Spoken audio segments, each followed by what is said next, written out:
어떤 사람들은 그들을 이렇게 불렀죠. 광신도 집단. 그리고 이런 말도 했습니다.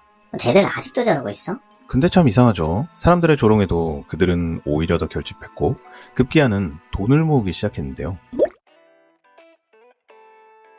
안녕하세요. 피켓이 리치맨입니다. 광신도. 이성을 잃고 무언가를 맹목적으로 믿는 사람들. 조금은 위험해 보이고 비이성적으로 보이기도 합니다. 쟤들은 도대체 뭐지? 왜 저렇게까지 하는 거지? 이해하기도 어렵고 낯설게 느껴졌을지도 모르죠. 그래서일까요? 한때 우리는 참 많은 비아냥을 들었습니다. 근데요, 오히려 저는 이런 생각이 들더라고요. 그만큼 우리가 결속돼 있다는 거 아닌가? 어쩌면 사람들은 이런 결속이 더 불편했을지도 모릅니다. 왜냐하면 보통 조금만 상황이 흔들려도 서로를 탓하고 비아냥대곤 하니까요. 그리고 마치 처음부터 다 알고 있었다는 듯이 이렇게 말하곤 하죠. 그래서 하지 말랬잖아. 애초에 될 게 아니었어. 사람들은 결과가 나온 뒤에 더 똑똑해지곤 합니다. 심리학에서는 이런 현상을 사후확증 편향이라고 하죠. 어떤 결과가 나오고 나면 사람들은 마치 원래부터 그 결과를 알고 있었던 것처럼 기억을 다시 편집하곤 하는데요. 왜 그럴까요?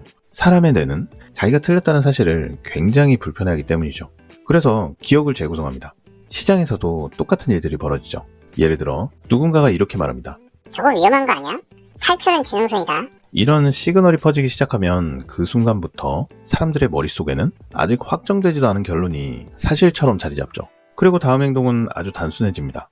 먼저 나가야 한다. 뱅크런도 비슷한데요. 처음에는 그저 하나의 의심이었을 뿐인데 그 의심이 행동으로 번지고 그 행동이 현실을 만들어버리죠. 즉, 처음에는 사실이 아니더라도 그 공포에 반응한 군중 심리가 결국 그걸 현실로 만들어버립니다. 대부분의 프로젝트는 이런 식으로 무너지죠. 처음엔 기대감으로 사람들이 모이지만 뭔가 어긋나기 시작하면 그들은 가장 먼저 합리화를 시작하는데요. 그리고는 탈출을 시도합니다. 탈출이 끝나면 원래 알고 있었다는 듯이 평가를 시작하고 대부분은 그게 비난으로 이어지죠. 말은 하지만 움직이진 않고 분석은 하지만 책임지진 않습니다. 언제나 관객석은 안전하니까요. 그런데 가끔 이상한 사람들이 있습니다. 남들이 비웃을 때 오히려 더 결집하고 남들이 떠날 때 오히려 더 응원하고 남들이 손익을 계산할 때 오히려 자기 시간과 돈을 기꺼이 쓰는 사람들. 여러분, 게임스탑 사태 아시나요? 당시만 해도 게임스탑은 시장에서 거의 끝난 회사처럼 보였습니다. 오프라인 게임 유통은 이미 지나간 산업처럼 여겨졌고 대형 헤지펀드들은 이 회사의 주가 하락에 거대한 돈을 걸고 있었죠. 쉽게 말해 시장의 주류는 이미 결론을 내버린 상태였는데요. 저건 끝났어. 망해가는 회사일 뿐이야. 그런데 이상한 사람들이 나타났습니다. 평범한 개인 투자자들, 인터넷 커뮤니티 이용자들, 그들은 게임스탑을 사기 시작했죠. 남들이 보기에는 조금 과열돼 보이는 집단이었을지도 모릅니다. 사람들은 그들을 비웃었죠. 그런데 재밌는 건 그 다음부터였는데요. 그들은 매수했고 자신의 포지션을 지켰습니다. 그리고 이 집단적인 행동은 결국 시장을 흔들었죠. 힘 있는 자본들이 정해놓은 방향을 흔들어 놓은 사례였습니다. 저는 그 장면이 굉장히 상징적이었다고 보는데요.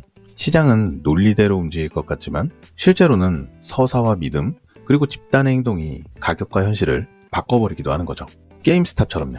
처음에는 다들 비웃었습니다. 비이성적이라고 놀렸죠. 하지만 그 비웃음을 받던 집단은 결국 월가 전체를 흔들었는데요. 유동성이 넘칠 때야 어떤 서사를 가졌든 기대감도 쉽게 붙고 평가도 후해지죠. 하지만 유동성이 줄어들고 시장이 냉각되기 시작하면 그때부터는 본질이 드러나곤 합니다. 약한 서사는 무너지고 약한 손들은 떠나가고 견디지 못하는 구조는 하나씩 정리되죠. 쉽게 말해 돈이 마르는 시기에는 아무나 버틸 수는 없다는 건데요. 누가 진짜로 남는지 드러나는 시간이기도 하죠. 이건 시장의 오래된 원리인데요. 모두가 환호할 때 따라붙는 건 그다지 어려운 일은 아닙니다. 어쩌면 그게 진짜 추정일 수도 있죠. 하지만 시장의 체력이 바닥나고 불확실성이 커지는 시기에 끝까지 버텨낸 사람들은 단순한 낙관을 넘어 신념을 보여주곤 합니다. 저는 이 지점이 굉장히 중요하다고 보는데요. 왜냐하면 진짜 공동체는 말로 증명하는 게 아니라 시간 그리고 행동으로 증명하기 때문이죠. 작년 한 해 동안 펑크비전 커뮤에도 참 많은 일들이 있었는데요. 투자 철회가 있었고 연쇄적인 일정 지원도 있었죠. 외부 압박도 있었고 의심도 많았습니다. 보통이라면 충분히 패닉이 나올 수도 있는 상황이죠. 근데 이상하게도 이 커뮤니티는 흩어지지 않았습니다. 누가 시킨 것도 아닌데 서로를 다독였고 서로를 붙잡았죠. 그리고 시간이 흘러 바로 지금 펑크비즘은 또 한 번의 도약을 준비하는데요. 여기서 더 흥미로운 건 그 다음입니다.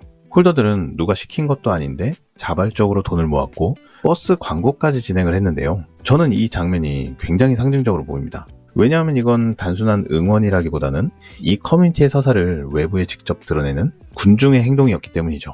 입으로만 말하는 게 아니라 현실의 공간에 직접 행동하는 것. 팀이 한 게 아닙니다. 집단이 보여준 거죠. 어떤 사람들은 여전히 이렇게 말하는데요. 쟤네 광신도 아니야? 또 어떤 사람들은 이렇게 말하기도 합니다.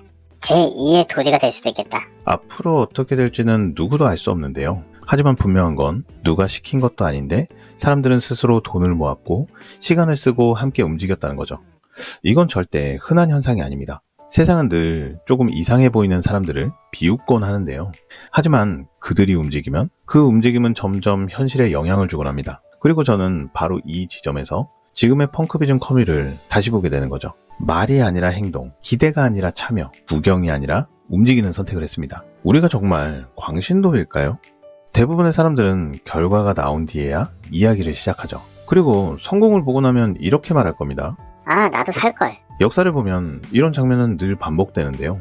비트코인이 처음 나왔을 때 사람들은 사기라고들 했죠. 하지만 시간이 흘러 가격이 오르자 이제는 말합니다. 이건 혁신이다. 결과가 나오기 전에는 늘 비웃음이 먼저였죠. 그리고 그 비웃음을 견디는 사람들은 어쩌면 조금 이상해 보일지도 모릅니다. 그리고 그런 집단을 세상은 종종 이렇게 부르곤 하죠. 광신도. 남들이 확신할 때 움직이는 건 누구나 할 수 있는데요. 하지만 누군가가 떠났을 때 그곳을 지켜내는 건 누구나 할 수 있는 일은 아니죠. 그래서 저는 이 질문을 다시 한번 해보고 싶습니다. 우리는 정말 광신도일까요? 아니면 선지자인 걸까요?